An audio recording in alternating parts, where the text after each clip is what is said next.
REQUIEM Downfall of Magic. Hello players! Do you like immerse yourself in dark, fantastic world, encounter strange creatures and fight with them? If so, that's great because today I have something special for you. Downfall of Magic, REQUIEM, a board game from Ludus Magnus Studio, and in this video I invite you to my presentation, this adventure cooperative game. If you like it, it will be great if you leave a like and join to my subscribers. But now, enjoy watching. REQUIEM Downfall of Magic is a cooperative miniatures board game from 1 to 4 players who will play out their adventures in front of a campaign set in a dark fantasy world. So, 4 different heroes will encounter various situations during their adventures in this game. They also will encounter strange creatures with which they will fight quick and intense combat. So players, this game offers you a journey to 15th century medieval Europe. In the following paragraphs, narrative adventures await you. How to play them? Come on guys, I will show you all about it in this video. So REQUIEM is a game in which 4 asymmetrical characters will play out a campaign. Some of the characters some of you will be familiar with from other board game in the Italian Ludus Magnus Studio. Each character in this board game has its own unique special ability and a different set of action tokens with which you activate the main actions. So after choosing the character you will play in this game, place the hero card on the player board and the board in front of you on the table. Then select the dice that match the color of your chosen character, one defense, another attack. Each character also has a set of its exploration tokens, so prepare them by the board, you will need them in a moment. Now select appropriate level cards assigned to your character. These are 4 double-sided cards. And as the campaign progresses, your character will increase his level and thus his statistic described on these cards, such as health and focus level, will increase. But now, to begin, based on the first level card, set the appropriate levels of your health and focus, making it with the cubes on the 2 tracks on the board. Then select the appropriate action tokens in the number and type indicated on the card.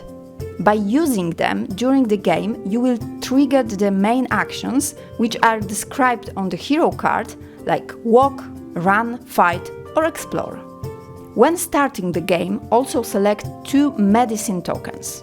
Each one will help you heal during the game. Above that, each character selects its own skill cards. During the campaign played, the character will learn new things and go through stages, acquiring new abilities and developing their character. But now let's prepare the main board. In this board game we have 2 books. First, it's Discovery book with paragraphs. I will come back to it a little later. The second is a chapter book that will introduce us to the game. Based on it, you need to prepare a map of the game by properly laying out the hex tiles of the terrain. The player's task in the first chapter is to find as many tasks as possible. And now, put your hero miniatures on the starting space on the map. From there, the whole team will begin their adventure. The duration of the chapter being played will be supervised by the time tokens, which should be placed near the main board at the start of the adventure. Nearly, prepare a deck of exploration cards, respectively level 1, which refer to the indicated symbol in the chapter book. Similarly, chapter 2 with the corresponding symbol on the reverse of the cards. And finally, prepare a discovery deck. As you can see, these cards are numbered, so do not shuffle this deck. During the game, you will be referred to it by individual situation. I will show you this later in this preview. So now you are ready to take your first step into this dark world. Within a turn, each player performs a main action and consider the effects. When all players have played out their actions, the turn ends and the turn ending step is considered. When at this point there are enemy creatures on the map tail along with the heroes, an opportunity attack must be carried out. End of the turn effects, if any, are triggered, and after removing the time token, the previously used action tokens and some skill cards and equipment or treasure cards should be reshuffled, and the players can perform new turn. So now I will show you some examples of the main actions. First, movement can be done with a walk or run action. In each hero it requires the consumption of the different type and action tokens. Vincenzo, for example, depletes the token with the sun symbol to perform the walk action. Within it, they will move one space to an adjacent tile. If an adjacent map tile is undiscovered, reveal it and move the character miniature in this area. And this concludes the basic movement action. Another main action is Explore. Vincenzo can activate it using the sun or star symbol. So he uses the star token, flips the action token over to mark this. Then he reaches for his exploration token and places it with the level 1 side up on the map tail he's exploring.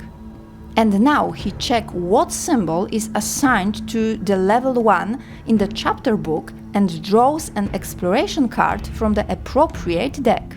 Here are different types of cards. Among them, enemies like this one, Weird Crow.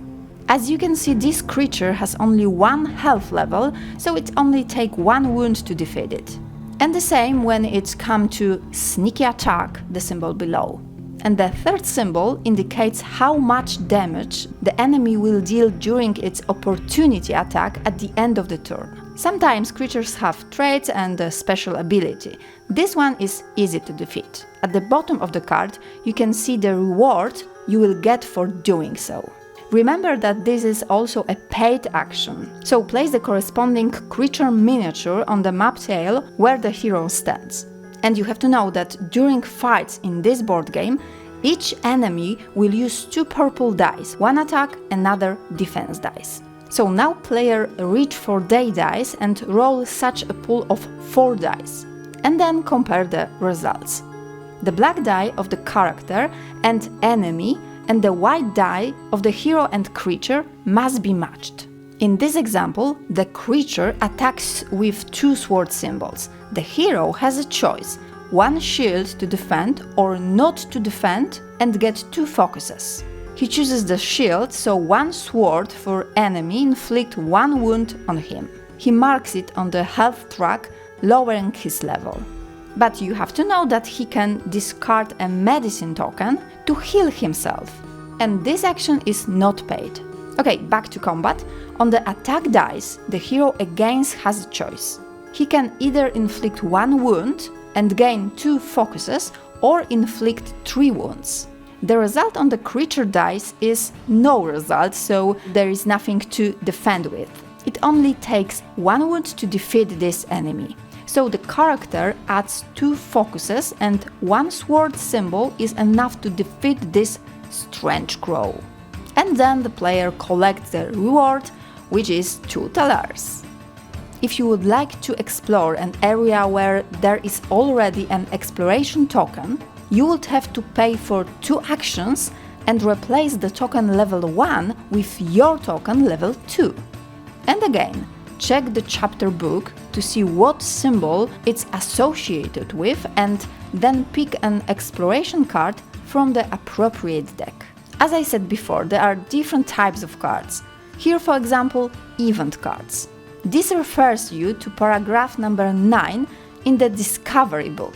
So reach for the book and find the relevant section of text. There, you will read a brief description of the situation, after which you will have to make a choice. In this example, whichever one you choose will again send you to the next paragraph. So find the passage you choose, read it and follow the result. In this case, you need to lose focus and find the next paragraph indicated. This is how you will delve into this dark world until you hit the command to select the indicated card from the discovery deck. In this case, it's card number 6. So from the discovery deck cards, find the required card and find out what happens next. As it turns out, in order for the story to move on to the next paragraph, is required a cost of the player. Either the consumption of some action tokens or the spending of 3 focus. After paying either cost, read the indicated paragraph from the discovery book. And now 2 more words about the use of the potion. For example, by discarding this Felling Grace potion from your board, the token returns to the general pool. You may perform up to 3 consecutive sling actions. This means that you can pass by the enemy. In this situation, that creature will not make an opportunity attack against you. So during the game, you can also draw fate cards. In this situation, you reach for the destiny die and roll it. Then just consider the effect as written on the card. So in this situation, I roll a triangle symbol on the dice, so I have to discard the medicine token from my resources. In another situation, I roll the square symbol on the destiny dice, so I would have to lose focus. So it's the kind of punishment I have to suffer. Now I lower the cube on the focus track accordingly. But in addition to the heroes in this board game, there can be companions. In the demo version in this prototype, I can show you 2 types, 2 dogs. Along with them, we will add companions token to the game, tokens of their actions, and also dice to use during fights. And look, here we have one of the heroes, Melchior, who is joined by Cesar, and this is how they look together on the miniature. And last but not least thing are the items. There are quite a lot of them in this prototype version, each different and providing some special, unique skill, effect or ability. Some items will be assigned to the player, but some of the heroes will be able to exchange among themselves if they are on the same map tile. In addition, each item has a cost. This is because in the upkeep phase, items can be sold and bought. So now you know why it's worth accumulating talayers as rewards for fights in this board game. And finally, a few words of summary. REQUIEM Downfall of Magic is a board game with a dark atmosphere and engaging narrative. All the visuals in this board game looks really great, especially on the cards, mainly of the character cards or item cards. There, the illustration further enhanced the dark atmosphere in this game. I also really like that whole adventure is set in a universe that I know well from Black Rose Wars or the Nova Itas board games. By the way, both games I appreciate very much. And what else? The story written in a scenario book drew me in. Besides, the game also offers really interesting dilemmas, choices to be made by interacting with paragraphs in the scenario book. So in the term of the plot, narrative, dark atmosphere and its overall visuals, I like it very much. However, despite these positive aspects, the game may disappoint those looking for more complex mechanics. For me, it's too simple and lacks the elements that usually attract me in board games. While I appreciate the speed of gameplay and the quick clashes with creatures, it lacks the greater complexity that I expected from it. I think that, despite my personal reservation, REQUIEM will certainly attract players who appreciate dark atmosphere, engaging stories and prefer more accessible games using simple mechanics. But of course, the final rating may depend on each of your preference. Thank you very much for today. Don't forget, leave a like if you like this video and see you in next time.